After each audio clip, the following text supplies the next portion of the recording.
welcome to the deep dive. Yeah. You're here because, well, you want to get into complex ideas without drowning in jargon, and that's what we aim for. Yep.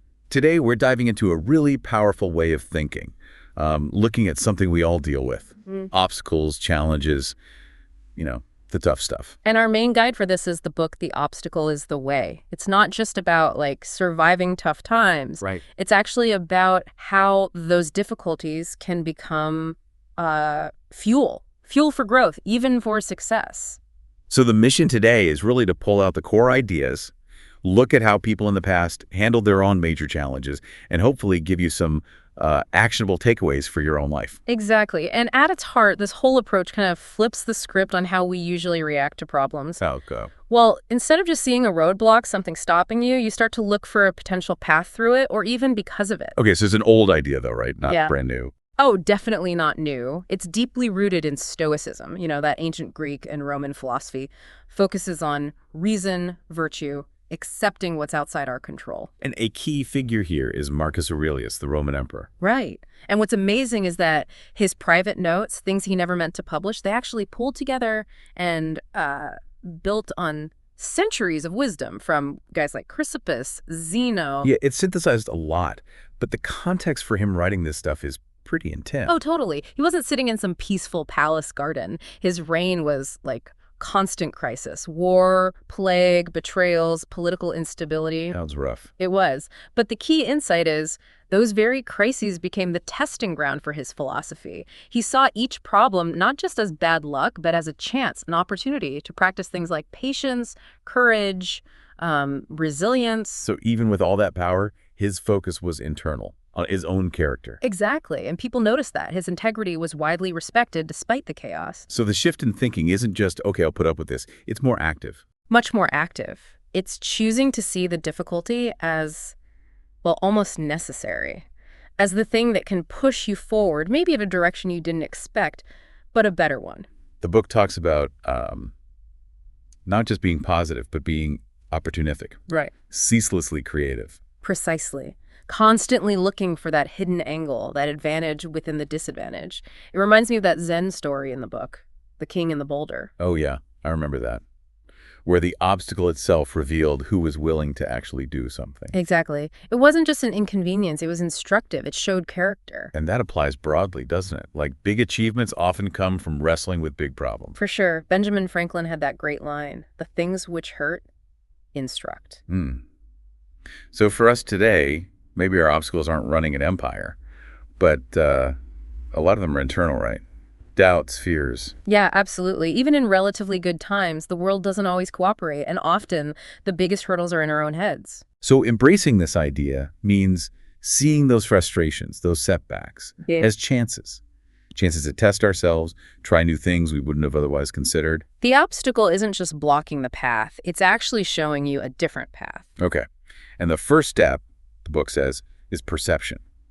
How we actually see the thing in front of us. Right. Perception here means how we interpret things, the meaning we assign. And our emotions, our focus, they can make our perception a strength or a huge weakness. Which brings us to what the book calls the discipline of perception. Yep. And a prime example is John D. Rockefeller. His early life wasn't easy, absent father, had to work young, but that became his training. Training for what exactly? For seeing things clearly when everything's chaotic. Like that panic of 1857. Exactly. That hit Cleveland hard where he was starting out, and he learned firsthand, markets are wild, unpredictable, you need a rational head. He saw how emotions could mess up decisions. Totally. And you see his discipline early on. He was only, 25? And he turned down a big investment because it just didn't feel right to him, even though everyone else was excited. He trusted his own judgment over the hype. That takes guts. Fear of missing out is powerful. It is. And that pattern continued. The crazier things got, the calmer Rockefeller seemed.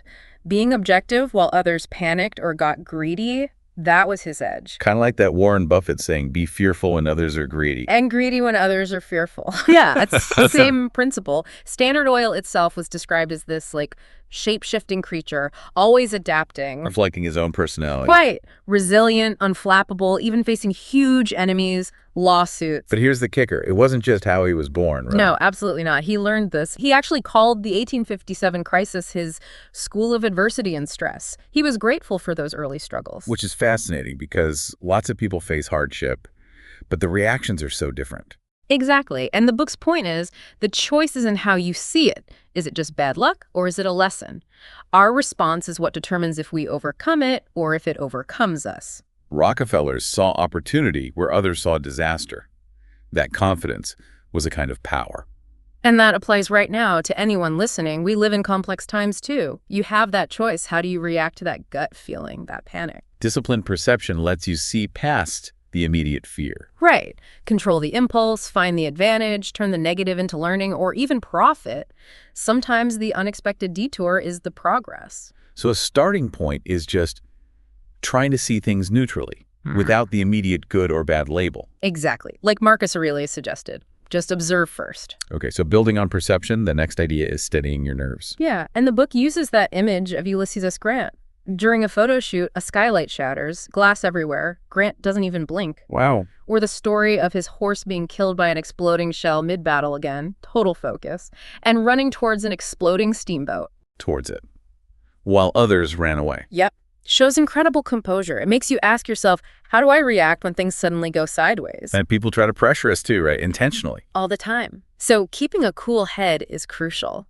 Voltaire talked about the Duke of Marlborough's tranquil courage being key to his wins. Stress makes us react instinctively, maybe badly. It triggers those base reactions. So steadying your nerves is about consciously saying no to that, refusing to be intimidated, refusing to see failure before it happens. Acceptance plays a role too. Big time. Acknowledging what's happened, taking responsibility, but focusing on the task at hand. If your nerve holds, the event itself loses a lot of its power over you. Okay, nerve. Then comes controlling your emotions. Think astronaut training. Huge focus on not panicking. Because emotional reactions lead to mistakes. Critical ones up there. Exactly. John Glenn's heart rate in space was famously low, even during intense moments. It's about achieving that freedom from internal turmoil so you can actually focus on solving the problem. We all have stressors, though. The urgent email, the difficult colleague, money worries. Definitely. And the book quotes Gavin de Becker asking, when you worry, ask yourself, what am I choosing to not see right now? That's a good question. It forces you to look beyond the anxiety. Right. And it suggests recalling times you were resilient, remembering you handled tough things before, even using a simple mantra like, I am not going to die from this. Just to break the anxiety cycle. Exactly. Get some perspective back. Okay, so nerves, emotions, then practicing objectivity. Right. So if you say, this happened and it is bad, you've got a fact, this happened, and a judgment, it is bad. And the judgment is subjective. Totally. Miyamoto Musashi, the samurai, talked about the observing eye, which just sees what is, versus the perceiving eye, which adds all our baggage interpretations, biases, fears. Sometimes just the simple first look is best. Can be. How often do we project our expectations onto things we can't control? We see what we think should be there, not what is. So steady nerves, controlled emotions. Then you can use that observing eye. Yeah. Perceptions cloud things. They give us extra information we don't need when focus is key. Our brains jump to conclusions, but we can consciously pause, question that impulse. The book suggests pretending it's not happening to you, or that it's unimportant. As a mental exercise, yeah. To gain distance, dispassion, takes practice. The Greeks knew people tend to choose scary explanations over simple ones if their perspective is skewed. The job is to reason away the fear, like Pericles did. We choose how we look at things. Can't change the obstacle, but can change how it looks to us. Exactly. Perspective has two parts. Context, the big picture, and framing, your specific viewpoint. You can adjust both. Like the George Clooney example. Early rejections. Right. Wrong perspective. Why won't they pick me? Right perspective. How can I show them I'm the solution to their problem? Right action comes from right perspective. And the last bit on perception asks, is it up to you? Yeah, using Tommy John, the pitcher, with that incredibly long career, his constant question was, is there a chance? Is there something I can do? Even with that career-ending injury, the surgery had like a 1 in 100 chance. Yep. He refused to accept no chance. Yeah. Later, cut by the Yankees at 45, he didn't just leave. He demanded a fair shot as a walk-on. And made the team. Wow. Always focused on what he could actually influence. Exactly. And look at major companies, HP, Microsoft, Schwab, Costco, tons of them, started during recessions or depressions. Seriously, half the Fortune 500. Statistically, yeah. Most successful things start from disadvantage, just taking it day by day. So the takeaway for us is narrow the focus. Right. Deal with what's right in front of you now. Don't get lost in what it means or what might happen way down the line. This moment is just a moment. What can you do in this moment? Okay, that's a powerful foundation perception. Now, part 2, action. The discipline of action. First principle here, think differently. Like Steve Jobs' reality distortion field. Believing something was possible made it so. Kind of. Or think about the Blitzkrieg strategy in WWII. It wasn't just about tanks. It relied on the enemy believing they were overwhelmed, causing panic. And initially, the Allies did just see their own vulnerability. Right. But contrast that with Eisenhower during a major German counteroffensive, the Battle of the Bulge. Instead of despair, he famously called it an opportunity. An opportunity when they were being pushed back. Yeah, he demanded cheerful faces. Because that shift in perspective let them see the tactical advantage. The German attack had overextended, leaving its flanks exposed. So what looked like a disaster became a turning point. Exactly. What was feared became a major victory. It shows how much our own perception shapes the outcome. So it's not just controlling emotions or seeing objectively, it's actively flipping the script, seeing the good within the bad. Yes. Laura Ingalls Wilder. There is good in everything if only we look for it. What if Eisenhower had only seen defeat? We assume disadvantage when things don't go as planned. Because of our preconceptions. But any situation is a chance to act. Bad boss. Hell. Or a chance to build resilience. Canceled flight. Disaster or unplanned adventure. Computer crashes. Chance to do it better the second time. Exactly. Socrates saw his nagging wife as practice. Blessings and burdens are often tangled. Don't just numb the pain of setbacks. What matters is what you do with it. Right. Use everything. Vent if you need to, sure, but quickly. Then get back to work. Every obstacle overcome makes you stronger. It's on you. No one's coming to save you. So meet obstacles with energy, persistence, pragmatism, all that. Yep. Ready to get to work? That's the question. Okay. Next principle, get moving. Theodore Roosevelt. Better to wear out than rust out. Like Amelia Earhart saying yes to that crazy transatlantic flight offer. Exactly. No flying, no pay, chaperones paid well, high chance of dying. And she said yes immediately. Just starting is key. Anywhere, anyhow. Absolutely. Don't wait for perfect conditions. Momentum builds once you take that first step. And even after starting, ask yourself, can I do more? You contrast the cautious British in North Africa with Rommel. Yeah. Rommel was all about energy, speed, pushing forward. Where Rommel is, there is the front. Would sometimes downplay aggression, risk-taking today. We do. Earhart's motto was, always think with your stick forward. Keep moving. Rommel's constant movement gave him an edge, even when his bosses wanted him to slow down. So don't just complain if things aren't moving. Have you actually tried? Right. If you haven't started, you're guaranteed to stay stuck. Everyone we admire started with a yes when things weren't ideal. Imperfect conditions are never an excuse. Get up, start now, build that momentum. Okay, get moving, then practice persistence. Robert Frost. The best way out is always through. Like Grant at Vicksburg. Took almost a year, right? Failed attempts? Head-on attacks failed, going around failed, digging canals failed. He tried everything, but he refused to give up, even when facing replacement. Until that risky move with the boats at night. Yeah, running past the guns, crossing downstream, living off the lamb. His message was clear. Resistance is futile. 2 lessons there.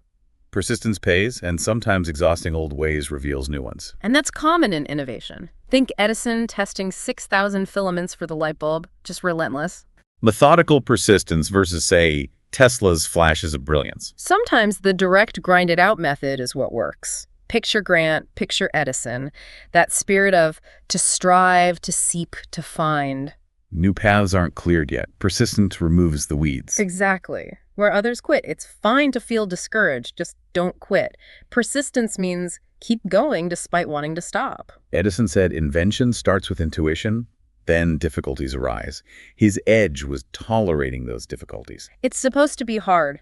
First tries often fail. Energy renews. Stop looking for magic bullets. Find weak points. Stop waiting for angels. Find angles. Settle in. Try everything. How's it going? We're working on it. Getting closer. That's the attitude. Meet setbacks with more effort. Next up, iterate. Wendell Phillips. What is defeat? Nothing but education. Like the Silicon Valley minimum viable product. Release it imperfectly, then learn. Exactly. Think of yourself as a startup of one. You need a different relationship with failure. Your willingness to try depends on your tolerance for failing. There are two sides of the same coin: action and failure.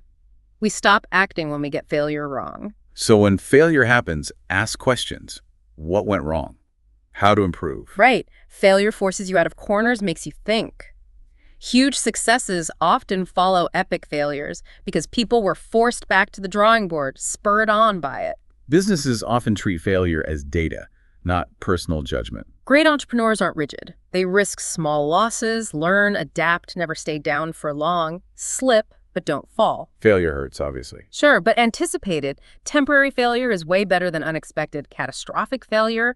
Learning costs something discomfort, maybe starting over, but it's worth paying. Like that Irish sea captain finding rocks with the bottom of his boat.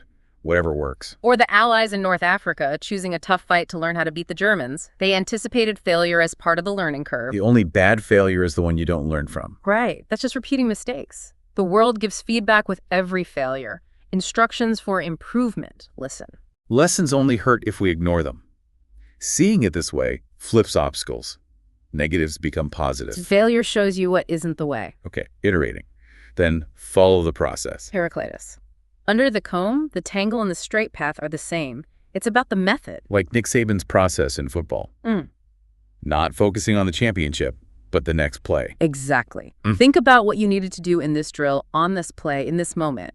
Chaos demands process. Break it down, do the thing in front of you, do it well, then the next thing. Focus on the steps, not the summit. Right. Excellence is built step by step right now. Process is about finishing the workout, the film session, the rep, the block, every small task done right. Like learning the alphabet one letter at a time. That story about S-Spy. Yeah, Henry Clay just gave him the first step, the process. Think of a master craftsman. It looks effortless because of the ingrained process. Like solving a complex math problem, step by step. Or getting out of a jiu-jitsu hold. Perfect analogy. Panicking and flailing gets you nowhere. The process. Conserve energy, protect, create space, methodically escape. Do the right things right now. Don't worry about the whole picture just yet. Got it. Next. Do your job, do it right. Sir Henry Royce. Whatever is rightly done, however humble, is noble. Like President Andrew Johnson owning his tailoring past when heckled. Exactly. Do your current task well, whatever it is. That's the main job. Forget vanity. An artist treats every canvas seriously. Giving less than your best is degrading. Obstacles make it harder, but don't prevent you from doing your job well. Right. Each task deserves your best. Pride comes from that. Don't flinch at the word duty. It's empowering. Steve Jobs making even the inside of computers beautiful, inspired by his father, the craftsman. That respect for the craft, yeah. Apply it to anything, writing a resume, cleaning the floor. Do it with pride. And sometimes the job requires resourcefulness, like Samuel Zemurray, the banana man. Absolutely. Pragmatic problem solving, not bound by rules. Yeah. Buying land unconventionally, building that bridge workaround. Or Richard Wright, getting books from the segregated library. Forging notes, using a stolen card, doing what needed to be done. Resourcefulness and focusing on the job can make obstacles almost irrelevant. Okay. Then, in praise of the flank attack. Heraclitus again. Whoever cannot seek the unforeseen sees nothing. Don't just bang your head against the wall. Rethinking George Washington, not always the bold general. More often, wily, evasive. He knew his army was weak, so he avoided big, direct fights. Defense, pinpricks, surprise attacks like Trenton against sleeping mercenaries. Withdrawing well was a key skill. Not glamorous, but effective. Very. And that historian, Liddell Hart, found that head-on battles rarely win wars decisively. Only 6 out of 280 campaigns. Wow. So victory comes from the flanks, the unexpected. Psychological angles, drawing opponents out, unconventional stuff. Anything but direct confrontation. Hart said great captains take risky, indirect approaches. So when stuck, step back, look for leverage. The path of least expectation. Exactly. What's your first instinct? Outspend. Argue louder. Barge through. Maybe rethink that. Grant bypassed Vicksburg. Phil Jackson's triangle offense worked around pressure. Right. If you're small against giants, don't play their game. Use your limited resources differently. Mastery is often doing less, applying force precisely where it counts. Like fighting an empty jacket, that martial arts idea. Yeah. Being outnumbered or under-resourced can be a gift. It forces creativity, forces you to find workarounds, avoid the head-on clash. It signals approach from an angle. Size can breed weakness, complacency. If you never had to learn good technique, when pushed, don't just push back. Pull them off balance. Don't challenge core beliefs directly. Find common ground. Yeah, Build something better. exactly. The effective way isn't always flashy. Might feel like a shortcut. It's strategy, not cheating. Avoid ego battles. The indirect way is often harder mentally, that's why it works. Longest way around can be the shortest way home. Okay, flanking. Next, use obstacles against themselves. Plutarch. Wise men can make a fitting use even of their enmities. Like Gandhi. He didn't fight the British Empire conventionally. Not at all. The empire basically fought itself, tied itself in knots because of his nonviolent strategy. Action can be about taking a position, a stand, So sometimes overcoming means letting the obstacle attack you. and using its energy. Gandhi leaned into his weakness, marched for salt, dared the British to enforce an unpopular bankrupt policy. Their strength became useless. Martin Luther King Jr. did something similar. Soul force against physical force. Yes. Using opposites to expose injustice. Non-action can be action. Let the opponent or the obstacle itself do the heavy lifting. Like the Russians retreating, letting winter defeat Napoleon and the Nazis. Classic example. Some things you just can't beat head on. Use their own energy against them. Like boats using the river current. Or Alexander taming Bucephalus by understanding the horse's fear of its own shadow, working with it, not just fighting it. So sometimes, restraint is the answer. Patience. Let things fizzle out. Yeah, don't jump into every fight. Less is more sometimes. Don't assume forward is the only direction. Sideways, backwards, staying put can all remove blocks. Requires humility, though. Accepting your first plan isn't working. Absolutely. And using obstacles against themselves isn't passive. It takes massive discipline, self-control, strategy. The goal is to let the thing blocking you actually help you.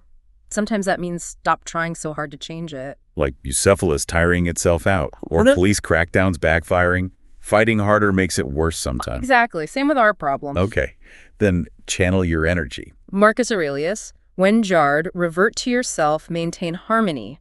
Think Arthur Ashe. The tennis player. He masked emotions because of racism. Right. But he channeled that contained energy into his playing style. Bold, graceful, physically loose, and mentally tight. Which made him really tough to beat. Because other players who could vent often cracked under pressure. Ashe used those suppressed feelings to fuel his speed, his power. His calm exterior contrasted with his aggressive play. Adversity can harden us, or maybe loosen us up in a good way. Exactly. Ashe renamed and claimed his constraint. Like Joe Louis, the boxer, using that blank ring robot persona against racist expectations. We all face constraints, rules, expectations. Instead of just getting frustrated, use that friction. Channel it. Your actions can become stronger, bolder, looser. While others follow the rules, you can subtly subvert them, like damned water-building power. Toussaint Louverture, the Haitian general.